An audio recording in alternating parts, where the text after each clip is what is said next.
Hello everyone, thank you so much for joining me here today. If you're new, I'm Amanda. Welcome to the channel where we are all about shattering the mental health stigma. If you haven't already, please make sure you make sweet, sweet love to that subscribe button. Give the bell a few kisses so you aren't missing any of this content designed to help you with your mental health or help you help someone else. Today I'm going to be doing the second video in my new series called Therapy Fails, where you guys send me TikToks of people's bad experiences with therapy and I react to them, then we discuss them, analyze them, see what the therapist did wrong and what they could have done better. Today I'm starting with a video from Metamenstrual that is about when therapy made it worse. When therapy made it worse, part 1. The time when I'm 18 years old and sent to inpatient eating disorder rehab, 40 days. And in order to deal with our body dysmorphia, we are all sent outside and given giant rolls of butcher paper, stuff you'd use when you paint a wall. I see where this is going. Long rolls and permanent markers, and told, okay, go draw the outline of what you think your body looks like. Okay. I like getting things right, so I was really paying attention to detail. This is what I look like.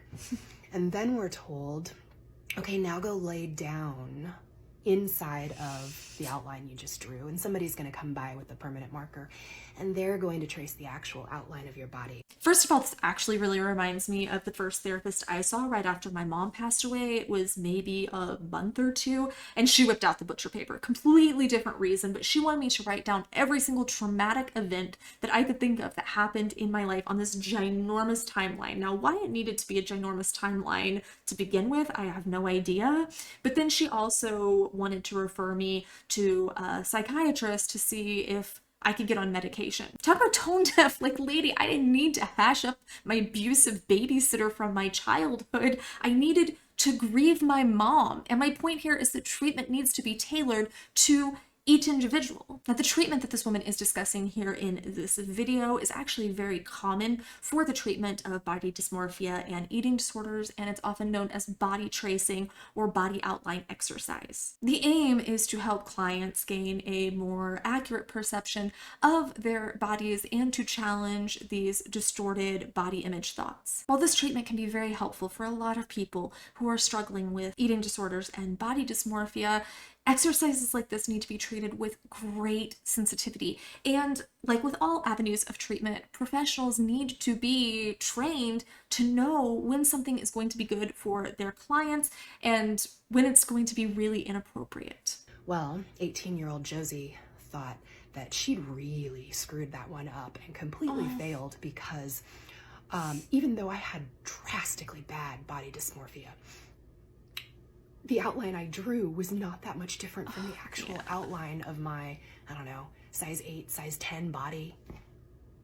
And because I was in the 10% of bingers and purgers of patients and not the 90% of restrictors, Makes sense.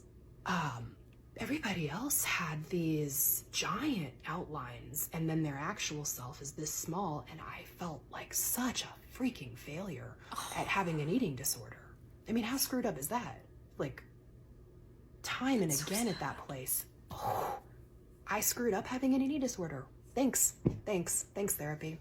This is so heartbreaking, and if you're not ready, confronting the disparity between actual and perceived body size can be really distressing and can exacerbate feelings of shame and anxiety and depression like she's experiencing here. And if not handled delicately, the exercise might actually reinforce these negative self-perceptions and body dissatisfaction. Sometimes the client might not be ready to assess these issues, or sometimes the treatment might just not be appropriate for that particular client. Assessing whether or not a treatment is appropriate for each client and then assessing whether or not they are ready for such intervention is really crucial. Not everyone is going to be at the stage of their recovery where this is appropriate, and for some people it's just not appropriate at all, but this could potentially trigger disordered thoughts and behaviors if the client becomes overtly fixated with the differences between themselves and other people in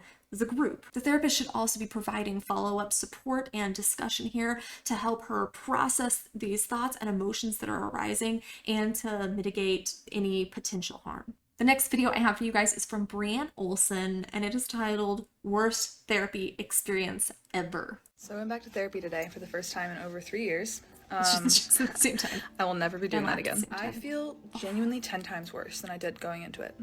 So just in case anybody wanted some advice from my new therapist friend Patricia, let me share some things she said to me. One of the first things we talked about was work, and she asked me if there were any stressful things coming up lately, and I expressed a stressful situation to her. Not even a stressful situation, just something that like is of note at work. And she said, "Do you have anxiety about that?" And I was like, "Yeah, I think I have a little bit of anxiety over it." And she said word for word, "Don't." What? This is so tragic because so many people have experiences like this where they are just completely shut down, they are invalidated, and now they're going to be turned off from the idea of therapy. I want to say that this mindset is rare, but it's not. Tragically, it's quite common.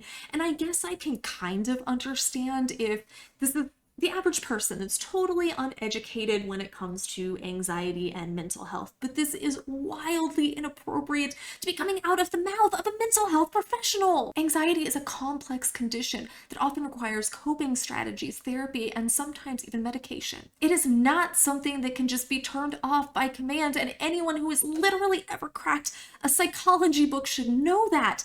I actually was really also invalidated by a therapist who, when I was struggling after Chester Bennington's passing, because Lincoln Park had been such a coping mechanism for me, that she told me, well, that's inappropriate that you are having those feelings. Stop having those feelings because you never knew him. You shouldn't be grieving him.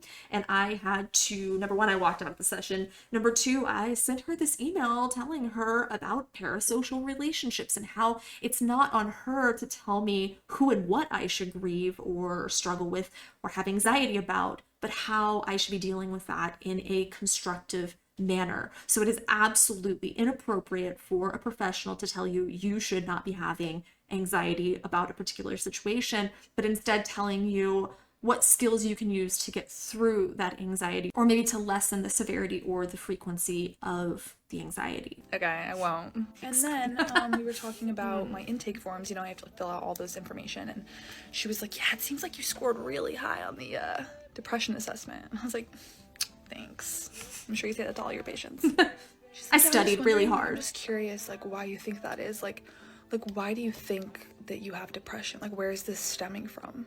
Like, I know you said work can be stressful sometimes, but like, other than that, like, what's causing it? Like, is your boyfriend giving you a hard time or something?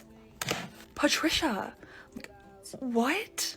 And I was like, no, my boyfriend is We're not like causing my twinsies. depression, nor is my work. I just am clinically mentally ill. She goes, "I highly suggest you take some vitamin D vitamins. Vitamin D is the sun one, so I think you should take some of that." Good grief, Patricia is a freaking wackadoodle. Like, depression isn't always situational. It can be influenced by brain chemistry, imbalanced hormones, genetics, medical conditions, trauma, cognitive patterns, social support, poor nutrition. I could just go on and on and on and on.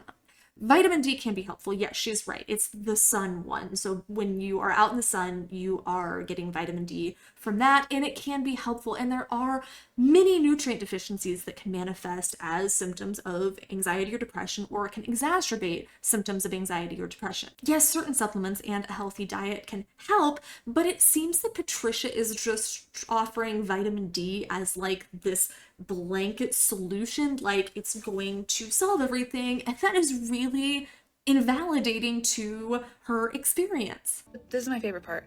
I told her it that gets my worse. number one issue, the thing I'm really, really struggling with in my life, is my ADHD, and sometimes how I feel like it fully controls me in my life. And then she said, "Well, I do see here on your forms, it says that, like, you did well in high school." And I was like, "Yeah, like, graduated high school, I got good grades." And she said, "I don't think you have ADHD. Kids with ADHD did not do well in school. So, like, if you got A's, I just don't think you have ADHD." Oh, okay. Cool. That's awesome. I would love to not have ADHD, so great. I guess I don't. So she said, "We're not gonna work through the ADHD stuff with you because I don't think you have that. So let's focus on depression. I recommend that you start exercising." I go to the gym almost every single day. I'm literally studying to be a personal trainer on the side. I'm still depressed, believe it or not. And then she just continued to tell me stories about kids in her high school that she was a counselor at that had ADHD that like did terribly in school and did terrible in their classes and never got good grades, and that it's not possible to have ADHD and do well in school. So I was like, yeah, believe me, it wasn't easy. And then we left off the session by her saying, okay, I'm gonna refer you to a medical provider. In the meantime, try and cheer up. Thanks, Patricia. You give the best advice. So in summation, if anyone needs, some good tips from my girl Patricia, if you're having anxiety about something, Don't. If you're feeling sad about something or you have clinical depression, cheer up.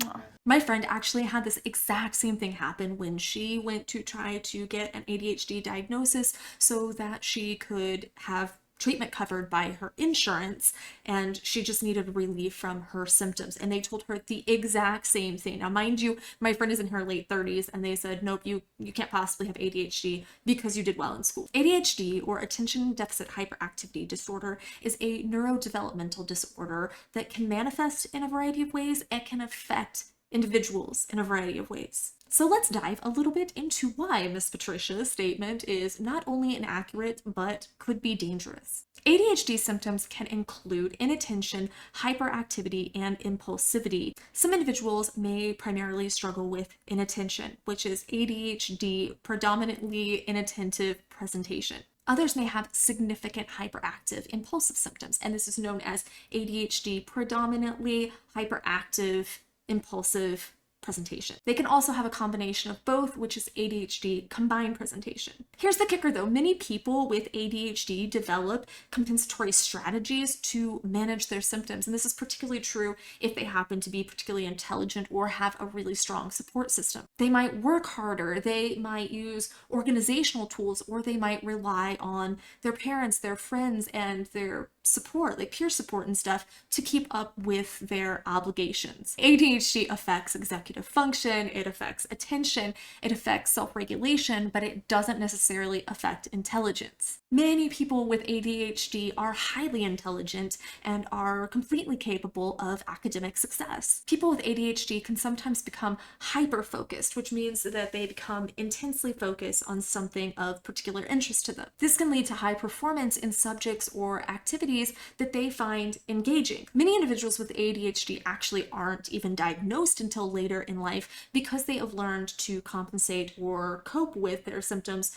during their school years. Adults and adolescents who were undiagnosed when they were younger often do seek treatment and diagnosis when they are adults because their coping mechanisms become insufficient, particularly as their academic and their work responsibilities and obligations increase and become too much for them with their disorder. I truly hope that she filed a complaint with her state's licensing board about Patricia because she really needs to be under review. And if you have an experience like this, please don't be afraid to speak out so that others don't wind up having that same experience. So this professional can be reviewed by the board. The last video I have for you guys from today is from emhwinny, and all it says is my experience with therapy. So I have no idea what I'm getting myself into, what kind of a horror story this is going to be, or maybe this will just be a lighter experience, but let's see what we got. Since I love taking every opportunity to overshare about my life, I'm going to share with you my experience in therapy. I feel like most people have a hard time trying to find a therapist that really vibes with them and understands them. But something about being first gen, like my parents not being born here, just makes it so much more important for me to find a therapist who is culturally competent. So I have been trying to find a therapist that I feel like I vibe with for probably about 7 to 10 years now. She's absolutely right. Finding a therapist who understands your cultural needs is imperative. I've actually been talking to a Native American girl who was told by a therapist and a law enforcement officer that dwelling on her murdered husband's death for so long was inappropriate, and this was because she, in her tribe, the tradition is to mourn for 4 days after losing a loved one. Now I'm thinking, oh my God, 4 days is absolutely nothing when it comes to processing any loss, but this is especially true when it comes with the added trauma of murder, of having someone taken from you so brutally. There's no way that I would have even come out of shock in 4 days. Second, she deserved to have treatment and advocates that respected her tradition, just like this woman. Although I'm not sure what her traditions are, she does deserve to have those respected. Therapy to me is like dating, because you share intimate parts of yourself with another person, and you have to find someone who, as she puts it, you vibe with. I have only seen about 4 therapists, 5 including the one that I'm seeing right now. And what I've personally experienced is that a lot of therapists are quick to pathologize you, so they want to slap a label on you because it's easier to make a plan of treatment that requires either medication or something to document so that they can continue to treat you. Also, something I've observed in my experience is that because I'm trying to look for my therapy to be paid for by insurance, they need some sort of justification for why they can treat you and pay for your therapeutic services. This is so true and so common, and my experience is actually very similar to hers, that treatment was almost always about pathologizing and trying to prescribe medication right out the gate. First thing they do, first line of defense. Like I was talking about right after my mom died, I didn't need meds. I deserve to be able to grieve my mom, and I needed guidance for how to do so in a healthy and constructive way. Not that those things aren't often a really important part of treatment. Getting a diagnosis can be very empowering because it can let us know what we're struggling with, and it can explain some things that we didn't previously understand. For example, I was diagnosed with borderline personality disorder, or BPD, and I had experienced something that once I was diagnosed and once I started researching my disorder and talking to my professional, I understood that what I was experiencing is known as splitting. So I can see someone as very black and white. I can see someone as all good or all bad, and it's very hard for me to see the gray in the middle. So I can have my best friend suddenly become my worst enemy just like that because I have a splitting episode. And once I learned about that, I learned coping mechanisms to help pass that and help be able to still have meaningful and healthy relationships. And I know that finding a medication that alleviates symptoms, I know that that can be life-changing for some people. And if that was life-changing for you, I love that for you. However, pathologizing, as she said, is often prioritized because insurance will often not cover mental health treatment without a diagnosis. I vehemently disagree with this because it leads to misdiagnoses just for people to be able to get coverage. As far as medicating, while I know that kickbacks for prescribing medications are technically prohibited, and there's mechanisms in place to promote transparency and ethical practices such as the anti-kickback statute and the Sunshine Act, let's be real, the influence of pharmaceutical marketing and the financial relationships that are between practitioners and pharmaceutical companies still remains a concern because these are still loopholes that are being exploited. Every single therapist that I came across that had like a holistic approach, and they just want to look at you as a person and not necessarily try to put you in a box or label you or diagnose you with something, they've all been like out of network or cash based, or they go by a sliding scale. Obviously, people might be looking for therapy for a lot of different reasons. I feel like for me, I wanted to find someone who was going to look at me with a holistic perspective and not necessarily say, you have anxiety, you have ADHD, you have this and that, or whatever. But what I was looking for is I wanted someone to look at me holistically, look at all of the patterns and behaviors that keep recurring in my life, and then ask me the right questions to help me self-reflect and understand what deeper issues might be going on to cause those things to come up in my life again and again. I'm also really fortunate to finally have found a therapist that doesn't give me weird vibes. I've been discouraged from looking for a therapist for so many times, especially if you get to the point of actually scheduling like a first meeting with them and they're just not your vibe. Like, So there's nothing that makes me want to run the opposite direction more than that specifically. Like, it's just such an awkward encounter.